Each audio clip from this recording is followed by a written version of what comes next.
아멘. 영광의 박수를 주님께 돌리십시다.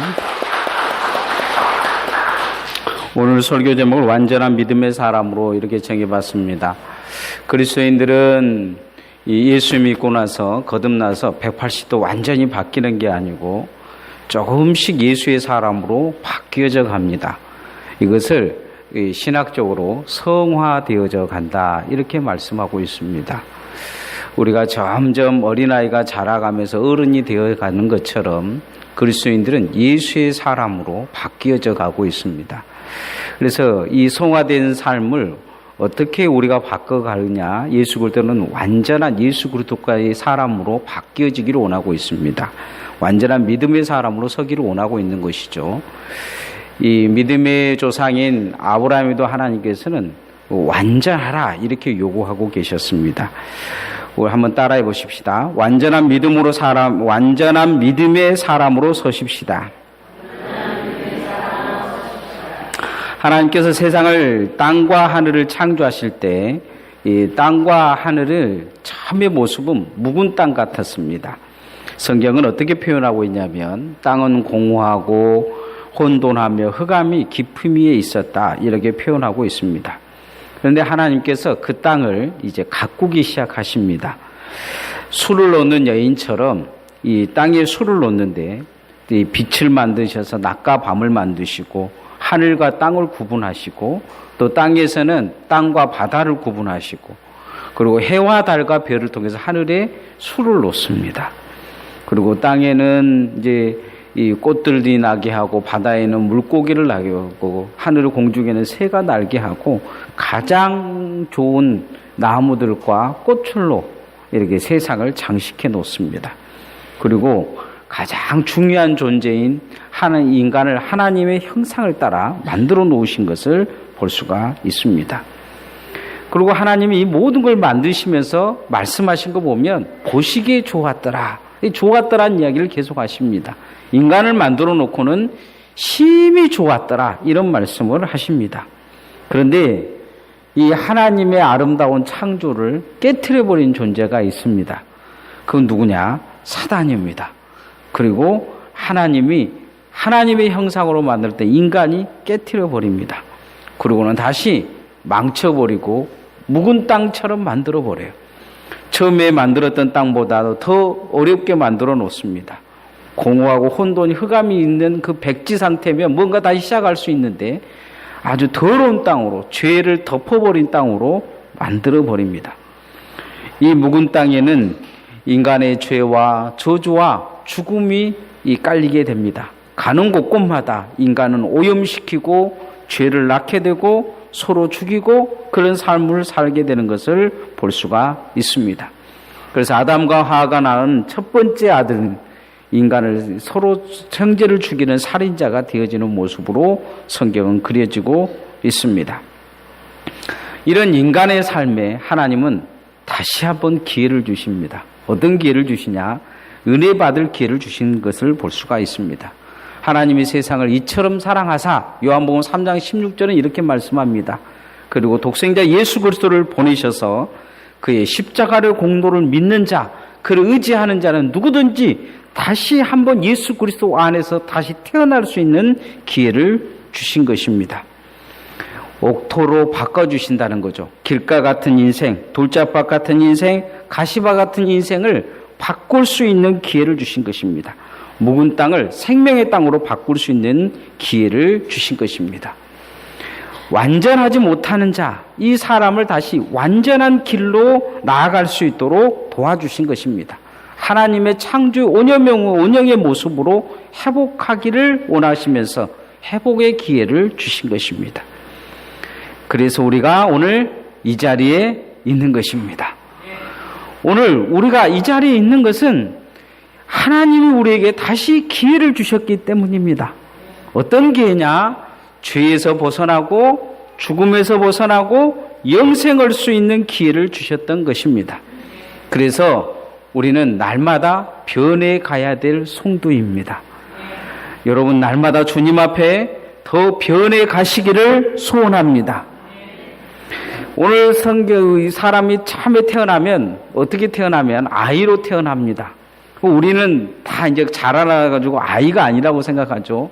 그러나 사람들의 마음 속에는 아직도 덜 자란 아이가 있어요. 이 상담학에서 주로 이야기하는 성인 아이라는 그런 아이가 우리 속에 남아 있습니다. 영적으로도 마찬가지입니다. 영적으로도 성장하지 못하면 계속 아이의 모습으로 머물러 있을 수밖에 없습니다. 거듭났다고 다 영적으로 성장하냐? 그렇지는 않습니다. 따라하십시다. 영적 성인 아이를 졸업합시다. 이 성인 아이라는 말은 좀 독특한 말인데 상담학에서 나오는 말입니다. 시대가 발전하게 가면서 이제 어른들의 삶 속에서 아이의 이 모습이 남아있는 것을 발견하게 됩니다. 특히 종종 보면 이제 성인 아이의 모습을 설명할 때 이런 걸 많이 설명합니다. 어떤 경우에는 몸은 어른인데 아직 그 속에 어린아이 같은 모습이 나타나는 거죠. 이 독립에 실패한 것입니다. 아이들 키워보셔서 다들 알지만 설명해 보지 않아도 알지만 아장아장 걷는데 한 1년 걸어요. 우리 하선이가 요즘 걸으면서 막 뛰어다니는 거 보면 딱 1년 가까이 지금 지난 것 같아요. 젖병을 떼고 그때부터 이유식이라는 것을 먹기 시작합니다. 귀저귀를 떼고 똥오줌 거르는데 한 2, 3년 걸린다고 해요. 이렇게 차근차근 아이는 이제 6살, 7살, 10살, 15살, 20살이 넘어가면 독립해 가기 시작을 합니다. 이 성인이 되어 가는 거죠. 그래서 이 18세가 넘어가면 그때부터 이제 우리나라에도 이제 주민등록을 주고 투표권도 주고 뭐 그런 걸 볼 수가 있습니다. 그런데 성인이 돼도 이 독립에 실패한 사람들이 있어요. 특히 결혼을 해도 나이가 한 40이 돼도 이 엄마에게 전화를 해가지고 무슨 일이 있으면 엄마에게 전화해서 엄마 어떻게 하면 좋아? 그리고 엄마가 시킨 대로 하고 마누라가 시킨 것은 전혀 이야기를 안 하고 가끔은 TV에서 보면 그런 사람 나오죠. 마누라 옆에 안 자고 엄마 옆에 가서 자는 어른들. 이런 사람들이 대표적으로 이제 성인 아이를 설명할 때 이 성인 아이에 대해서 그렇게 이야기를 합니다. 분위기가 이 여자 집사님들 분위기가 그래요. 우리 남편 이야기 안 같다. 이 성인 아이가 이 보통적으로 이제 존재하면 힘든 건 누구냐면 주변에 있는 사람들이 다 힘들어합니다. 제일 안 힘들어한 사람은 누구냐? 엄마만 안 힘들어하고 나머지는 힘들어요. 이 엄마 아버지 그 아들 관계에서도 이 성인 아이 관계가 있지만은 그러지 않은 사람들도 있어요. 그 엄마하고는 전혀 상관이 없지만 어린아이 티를 못 벗어버린 사람들이 있습니다. 그래서 보면 뭐든지 징징거리는 거예요. 예? 신앙생활 하다 보면 이렇게 징징거리는 분들 계셔요. 막 징징거려요. 그리고 늘 걱정하고 불안해하고 혼자 어디 가지 못하고 이 안에는 그런 성인 아이 같은 모습이 있는 것입니다. 그런데 영적으로도 마찬가지입니다. 교회 안에도 마찬가지예요. 이 처음에 우리가 교회 다닐 때는 왜 교회에 다녀야 되는지 어찌해야 되는지 모르지만 다른 사람을 통해서 전도받고 교회를 왔든지 아니면 부모님을 통해서 교회를 왔든지 그런 분들이 계십니다. 특별히 모태신앙 같은 경우에는 이 영적 성인 아이가 되게 많습니다. 모태신앙은 교회를 열심히 어렸을 때 다녔기 때문에 교회는 열심히 다니는 거예요. 그러면서 이 왜 모태신앙이냐 농담 삼아 그런 이야기를 해요. 기도도 못해, 예배도 못 드려, 봉사도 못해. 그래서 모태신앙이라는 거예요. 교회만 나오는 거죠. 아무것도 할 줄을 몰라요. 그냥 부모 따라 교회를 나왔기 때문에 교회에 다니는 것이 그냥 삶인 거죠. 그래서 아무것도 못하는 것이 모태신앙이다. 이렇게 이야기도 해요. 그런 것처럼 어린아이 같은 신앙생활을 계속적으로 하고 있는 것이죠. 주일학생이나 다름이 없는 거예요. 교회를 다녀도 주일학생이나 다름이 없어요. 안 나오면 누가 전화를 해야 교회를 나오고 교회에 나와서 뭔가 얻어먹을 것이 있는가 없는가만 바라보고 누가 나를 사랑해 주냐 사랑 안 해주냐 이런 수준에만 머물러 있는 것이죠. 나이가 40, 50, 60이 되어가고 교회 직분으로는 뭐 최고의 사람들이 존경할 만한 직분에 있는데도 보면 애기 같은 모습을 전혀 벗어나지 못하는 것이죠. 이유는 뭐냐? 그 안에 독립되지 못한 성인 아이가 있는 것입니다. 믿음은 두 단계의 과정을 거칩니다. 첫 번째는 우리가 처음에는 교회 나올 때 다 알고 교회 나온 건 아닙니다. 예수 믿을 때도 다 알고 예수 믿은 게 아니에요. 그냥 막 믿어주는 거예요. 예수님을 믿어주고 뭐 찬송을 하는데 예수님을 알지도 못하는데 막 눈물이 나오고 내가 정말 죄인인 것 같고 내가 교회 다녀야 될 것 같고 예수 믿어야 될 것 같은 마음으로 예수가 믿어진 것이죠. 이것이 뭐라고 하냐면 성경은 은혜라고 이야기를 합니다. 그래서 믿음은 알고 내가 선택해서 가는 것이 아니고 하나님이 주신 것이다 성경은 이야기를 합니다. 그런데 이 믿음이 이제 좀 더 고급적으로 바뀔 때가 있습니다. 그건 뭐냐면 이전에는 그냥 무턱대고 믿었는데 그 다음부터는 차근차근 알아가는 것입니다. 알아가는 믿음으로 바뀌어가는 것이죠. 알아가는 믿음으로 바뀌어가면서 이 믿음은 어떻게 바뀌어가냐면 이제 성인 아이를 벗어나게 되는 것입니다. 전에는 그냥 기도하자 그러니까 다 눈 감아서 기도를 하고 기도하자고 기도했는데 이제 성인 아이를 벗어나면 어떤 상황이 되냐면 기도할 줄을 아는 것입니다. 왜 기도해야 할 줄을 아는 거예요. 그냥 예배 드리지 않고 예배 드리고 다녔는데 왜 내게 예배가 필요한지를 이제 알게 되는 것입니다. 예수 믿어야 되는지를 알게 되는 것이죠. 이 성인 아이를 벗어나는 것입니다. 그렇지 않은 사람들은 신앙은 계속적으로 거기에 머물러 있어요. 기도하는 시간에 남이 기도하자고 하면 눈을 감고는 있어도 기도가 안 되는 것이죠. 예배는 나오기는 나오는데 끌려 나오는 거예요. 어떨 때는 직분자들도 그런 경향이 있어요. 내가 직분 때문에 교회를 신앙생활 한 사람들이 되게 많습니다. 오늘 성경은 이 베드로 사도가 이런 성인 아이의 모습을 벗어나야 됨을 이야기하고 있습니다. 자, 3절 말씀, 2절, 3절 말씀 한번 같이 읽어보시다. 시작. 하나님과 우리 주 예수를 알므로 은혜와 평강이 너에게 더욱 많을지어다. 그의 신기한 능력으로 생명과 경건에 속한 모든 것을 우리에게 주셨으니 이는 자기의 영광과 덕으로서 우리를 부르신 이를 알므로 말미암으니라. 오늘 성경에 보면 주님이 신기한 능력으로 무엇을 주셨느냐? 생명과 경건에 속한 모든 걸 주셨다. 이렇게 이야기를 합니다. 이것은 어린아이가 이 땅에 태어난 것과 똑같아요. 거듭나게 하셨다는 것이죠. 하나님이 내게 주셔서 거듭나게 하셨다는 것입니다. 근데 이 거듭나게 한 과정으로만 끝나면 그냥 아이로만 끝나는 거죠. 그런데 성장해 가면서 어떻게 되느냐? 알아가는 것입니다. 2절에 보면 그러면 은혜와 평강이 넘쳐나고 또 예수 그리스도를 알므로 통해서 우리를 왜 부르셨는지 이 존재 가치관이 생기기 시작한다는 것입니다.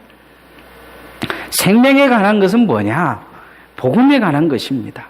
우리가 신앙생활을 어린아이에서 벗어나려면 복음을 확실히 알아야 될 줄 믿습니다. 예수 그리스도를 믿어야 되는지, 예수 그리스도를 믿으면 어떻게 되는지, 내가 주님 앞에 예수 그리스도를 통해서 어떻게 변화되어져 가고 있는지 정확히 말씀을 통해서 차근차근 알아가야 됩니다.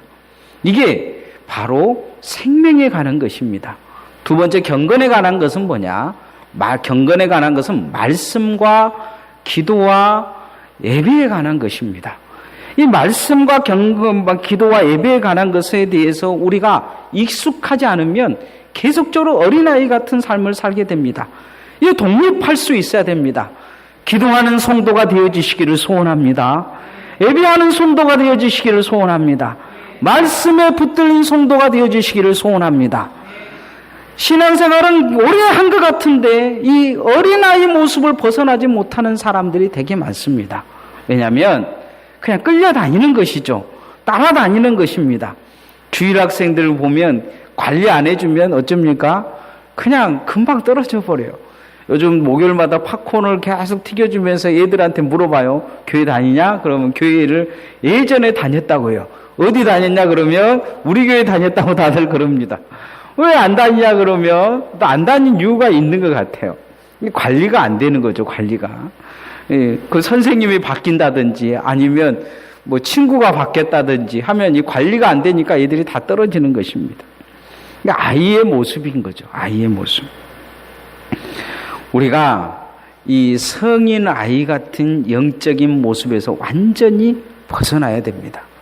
그렇지 않으면 계속 어린아이 같은 모습을 가짐을 통해서 하나님과 인격적인 독립적인 존재로 만남이 이루어질 수 없습니다. 그 누군가가 매개체가 있어야 된다는 것이죠. 목사가 계속 여러분에게 매개체 역할을 해주든지 아니면 뭐 어떤 교회 권사님이 해주든지 구역장이 해주든지 아니면 여러분의 지금은 우리 교회에도 그런 분은 별로 없지만은 부모님이 계속 매개체 역할을 해줘서 뒤에서 교회 매주 부모님이 전화해가지고 교회에 왔냐 안 왔냐 이렇게 물어보신 분들이 있다든지 아니면 우리 어르신들 같은 경우에는 자식들이 전도를 해놨기 때문에 자녀들이 전화를 해가지고 어머니 오늘 교회 갔습니까 안 갔습니까? 오늘 장날인데 교회 갔습니까 안 갔습니까? 물어볼 정도로 이런 신앙의 뒤에서 누군가 매개체 역할을 해줘야 되는 어린아이 모습이 있는 거죠. 나이는 훨씬 더 많은데 이 신앙은 어린아이에서 머물러 있는 것입니다. 여러분 생명과 경건에 속한 이 모든 것을 내게 주셨는데 이것이 내게 하나님의 은혜의 매개체로 주님을 만날 수 있는 조건이 되어지기를 소원합니다. 그렇게 주님을 깊게 더 만나게 가며 하나님 앞에 이 어린아이 티를 벗어나야 됩니다. 두 번째, 신앙이 성장하다 보면 성장통을 겪게 됩니다. 이것을 넘지 못하면 죽을 때까지 신앙의 성장통만 겪다가 신앙생활을 끝낼 수 있습니다. 따라합시다. 신앙의 성장통을 이겨냅시다. 예, 여러분이 자녀를 기르시고 계시든지 아니면 기른 과정을 이렇게 보면 이 아이들이 사춘기를 겪게 되는 것을 볼 수가 있습니다. 이 사춘기 기간을 성장통 기간이라고 합니다. 우리 집 아이들 중에 이제 한 아이는 사춘기가 완전히 지났고 이제 한 아이는 이제 마지막 끄트머리에 있는 것 같아요. 이제 곧 있으면 제가 졸업장을 주려고 생각하는데 이 아이들이 사춘기 지나는 아이들을 데리고 있으면 꼭 폭탄을 안고 있는 느낌이 듭니다. 어떤 아이는 한 반년간 나랑 이야기를 안 할 때가 있어요. 눈도 안 맞춰요. 눈도 안 맞추고 두 아이가 짜고 한 석 주간 나오고 이야기 안 할 때도 있었어요. 예, 완전히 그림자 역할을 하는 거죠. 집에 있는 뭐 그림자 그림자 취급하는 때가 있었습니다. 예, 말 속 같아서는 가도 주워 패고 싶은데 때려놓으면 또 이제 성격이 변화시켜서 어떻게 폭발해 버릴지 모르니까 건들지를 못하는 것이죠. 아이들이 겪는 이 사춘기를 성장통이라고 이야기를 합니다. 이 성장통 때 이 겪는 중요한 과정들이 있는데 그건 뭐냐면 인생이 그때 결정이 됩니다. 성품이 만들어진다는 것이죠. 가끔 보면 어른들이 사춘기를 잘못 겪은 사람들을 보면 이 잘못된 성장통을 통해서 잘못된 인격과 성품이 만들어져서 어른 때까지 계속 지속적으로 이렇게 유지되는 것을 볼 수가 있습니다. 신앙생활도 마찬가지입니다. 신앙생활도 이제 교회에 오면 성장통을 겪게 돼 있어요. 아니면 다른 교회에서 신앙생활 하시다 우리 교회로 이렇게 이제 다른 교회로 옮겨놓으면 그때 또 성장통을 반드시 겪습니다. 아이들도 그러잖아요. 몸은 성장을 해서 어른 같은데 어른들이 어른 인정을 안 해주니까 실은 이 성장통이 훨씬 더 심하게 일어나기도 합니다. 우리가 신앙생활 하다 보면 그런 성장통이 있습니다. 나도 잘할 수 있을 것 같은데 누군가가 나를 인정을 해주지를 않는 것이죠. 내가 최선을 다하면 뭔가 다른 사람보다 훨씬 나을 것 같은데 교회에서는 기다리라 그러고 좀 더 기다려보자 하고 그리고 그럼을 통해서 사람은 불만이 생기기도 시작하고 그 안에 절망이 오기도 하고 어쩔 때는 반항기가 생기기도 합니다. 나를 무시하는 것 같기도 하고 그러면 여러분 그때는 어떤 반응을 일으킵니까? 신앙의 성장통을 경험해보는 많은 사람들이 이 경험한 것 중에 한 가지는 뭐냐면 절망이라는 것입니다.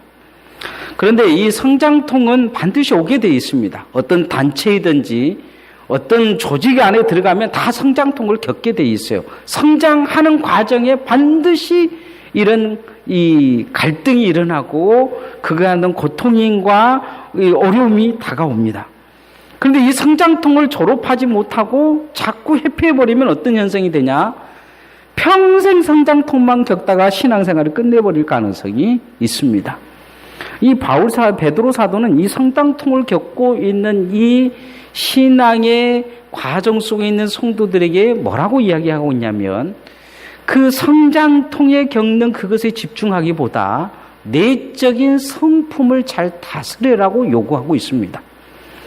이 성장통이 겪는 주된 이유는 뭐냐면 이 자신의 욕망 때문입니다. 대부분의 사람들이 성장통을 겪는 것은 욕심 때문이에요.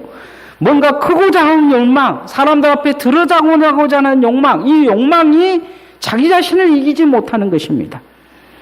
외적인 것에 잡히기보다 내적으로 완숙된 성품을 가지라고 요구하고 있습니다. 자, 4절 말씀 한번 같이 읽어보십시다. 시작. 이로써 그 보배롭고 지극히 큰 약속을 우리에게 주사 이 약속으로 말미암아 너희가 정욕 때문에 세상에서 썩어질 것을 피하여 신성한 성품에 참여하는 자가 되게 하려 하셨느니라. 신성한 성품에 참여한 자가 되게 하려 하셨다. 이렇게 이야기를 하고 있습니다. 그래서 그 성품을 가지라 이렇게 요구하고 있는 걸 보게 됩니다. 이 성품은 원래 누구에게 주셨느냐? 아담에게 주셨는데 우리가 잃어버린 것입니다. 인간은 타락 후에 죄의 성품을 가지고 태어나게 되어 있습니다. 사단으로부터는 악한 성품이 몸에 배어서 이미 태어난다는 것입니다. 그래서 믿음 없이 태어납니다. 믿음이 없기 때문에 덕도 없고 덕이 없기 때문에 아무데나 무식하게 욕하고 행동하고 남 무시하고 그렇게 절제하지도 못하고 절제하지 못하니까 인내도 없고 인내하지 못하니까 기도와 말씀과 예배가 없는 그 경건의 삶도 그에게 찾을 수가 없습니다.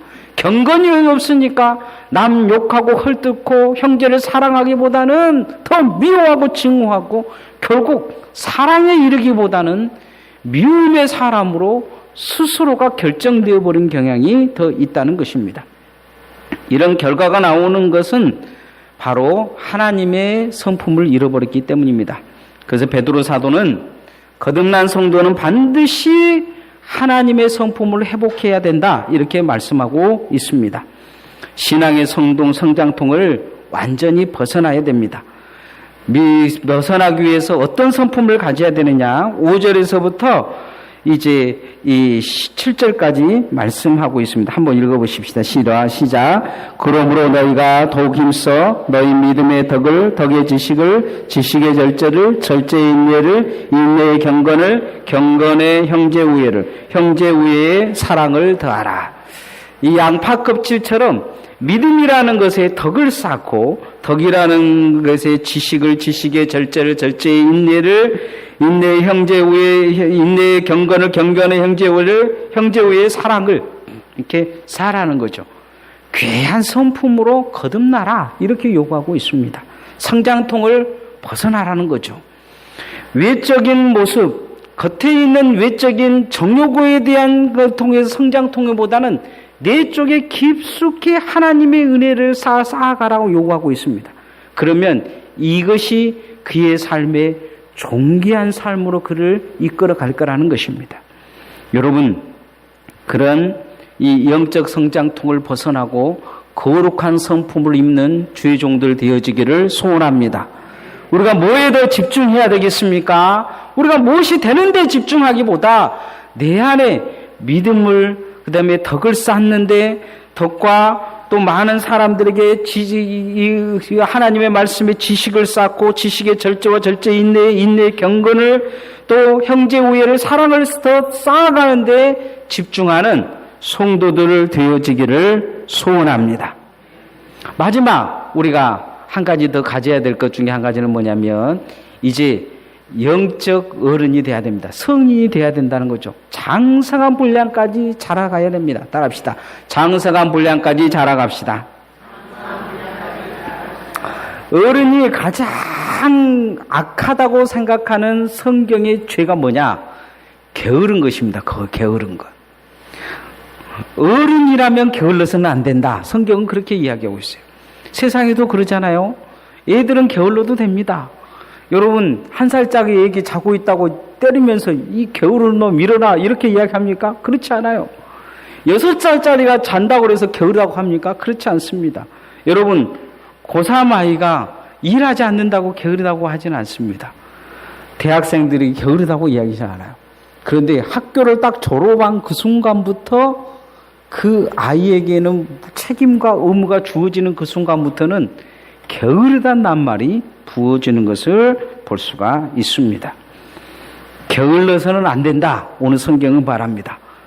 이 게을러서는 안 된다는 이야기는 무슨 이야기냐? 영적 어른이 되라는 이야기입니다. 영적 어른이 되면 어른이면서도 예배에 게으르고 기도에 게으르고 말씀하는데 말씀 순종하는데 게으르고 봉사하는데 게으르다면 그 사람은 정말 악한 죄를 짓고 있는 거나 다름이 없는 것입니다. 자, 8절에서 10절 말씀 한번 같이 읽어봅시다. 시작. 이런 것이 너희에게 있어 흡족한즉 너희로 우리 주 예수 그리스도를 알기에 게으르지 않고 열매 없는 자가 되지 않게 하려니와 이런 것이 없는 자는 맹인이라 멀리 보지 못하고 그의 죄가 깨끗하게 된 것을 잊어버렸느니라. 그러므로 형제들아 더욱 힘써 너희 부르심과 택하심을 굳게 하라. 너희가 이것을 행한즉 언제든지 실종치 아니하리라. 오늘 성경 말씀에는 게으른 자는 무엇과 같으냐? 맹인과 같다. 앞을 바라보지 못하는 자와 같다. 맹인은 늘 수렁에 빠질 위험성이 있습니다. 맹인은 다른 사람을 인도할 수 없어요. 맹인이 맹인을 인도하는 것은 위험하다고 이야기를 합니다. 영적 어른이 맹인이 됐다면 그 같은 죄가 없다는 거예요. 왜냐하면 자기만 죽일 뿐만 아니고 다른 사람도 다 죽일 가능성이 있다는 것입니다. 그래서 영적 어른이 되라 이렇게 이야기를 합니다. 신앙생활을 하다 보면 어른이 되어져 갑니다. 어른 행세를 해갈 때도 많습니다. 다른 사람을 가르칠 때가 많아요. 다른 사람의 잘못한 것은 잘 지적할 때가 많습니다. 내가 신앙생활을 몇 년을 했는데 이렇게 이야기할 때가 많아요. 그런데 정말 중요한 것은 그 안에 게으름이 있다면 그 사람은 큰 죄를 짓고 있다는 것입니다. 게으르지 않아야 된다 이렇게 이야기합니다. 영적 어른이 되라 이렇게 요구하고 있는 것입니다. 예수님께서 달란트 비유를 하시면서 한 달란트를 남기운 자, 한 달란트를 줬는데 땅에 묻었던 이 자에게 악하고 게으른 종이다 이렇게 말하고 있습니다.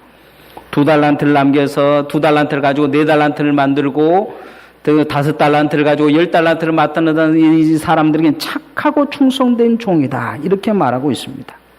한 달란트 가지고 있는 자에게 게으름의 대가를 치르게 하신 것을 볼 수가 있습니다. 우리가 이 땅에 살면서 하나님 앞에 이 신앙의 열심을 회복할 수 있기를 소원합니다. 신앙의 열심을 회복하지 못한 이 영적인 나태, 이것은 큰 죄입니다.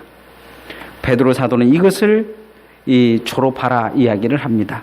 이제 말씀의 결론을 맺으면 완전한 믿음으로 성장하기를 하나님은 우리에게 요구하고 계십니다. 이것이 뭐냐? 성화되어집니다. 성화라는 낱말을 쓰고 있습니다. 성도들은 반드시 성화되어져야 됩니다. 성화되기 위해서 성인아이를 졸업해야 됩니다.